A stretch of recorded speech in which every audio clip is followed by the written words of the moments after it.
Hi there, MJ here. How are you all doing today? So, just a quick one, guys. Today's talk is basically for my ladies, for my women, those in my pairs.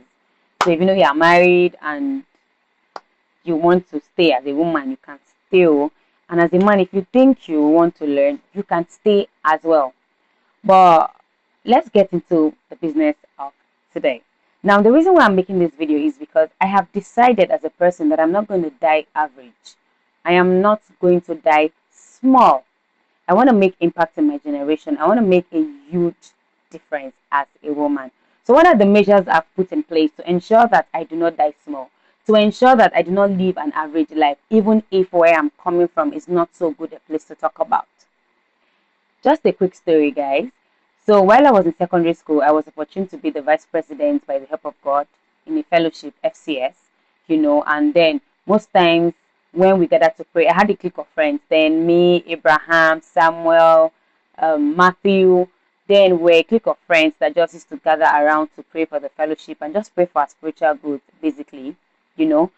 And one of them used to always pray for me for the mantle of Kitchen Coleman. Oh, Esther, in the order of Kitchen Coleman. And over time, when people come to the fellowship to talk about the word of God, to share the word of God with us, I hear people talking about Catherine Coleman. I'm like, who is this Catherine Coleman that everybody's talking about? I want to know this woman. And so I started making research. I went to YouTube to look for her videos. I just kept seeing short clips of all the videos that they could get of her. She does not have like a proper account, because she's late. Now, that leads me to one of the points I want to make today. Many of us claim the prayers of great men and women that we want to become like. But how many of their books have you read? Oh, I received the mantle of Kitchen Coleman. How many of Kitchen Coleman's books have you read? What do you know about Kitchen Coleman? Let me shock you. Did you know that Kitchen Coleman died at the age of 68? Yes. She died at the age of 68. Not just that, she left an inheritance of $267,500 to be shared amongst her colleagues. So you're claiming the mantle of Kinikuma. You don't know jack about her. I found two books about Kitchen Coleman. This first one, In Search of a Miracle, is about the story of a woman, Mrs. McDougall. I hope I pronounced that well. That was really sick. So she was the wife of a prominent man in the industry of oil and gas, and then she kept having panic attacks, kept having heart attacks. And then she heard about the meeting that Kechukuma was doing in California. She was just hoping that one day, not in California, where Kechukuma was.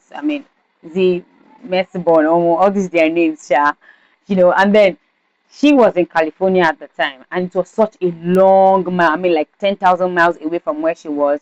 And then she told herself that she was going to go there for healing. She kept going to the hospital, and nothing ever changed. Nothing was different for her. And eventually, she and her son went to the meeting, and she got healed. Basically, Catherine Kuman just mentioned her case.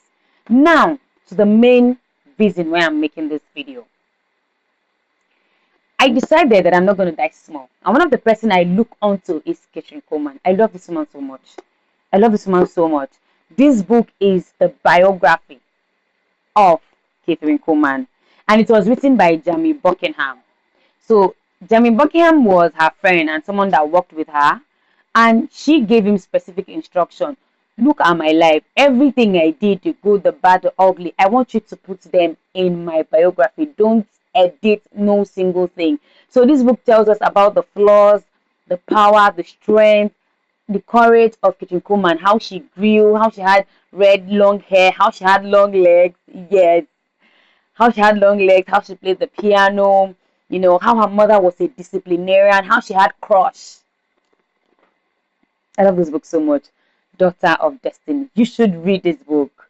You should read this book. This woman was so filled with power that when she preached, people wanted to listen. People were traveling miles to come listen to this woman. That is one. Secondly, oh, I want to be powerful. I want to be influential. I want to make money. Everybody want to make money. How many books on finances have you read?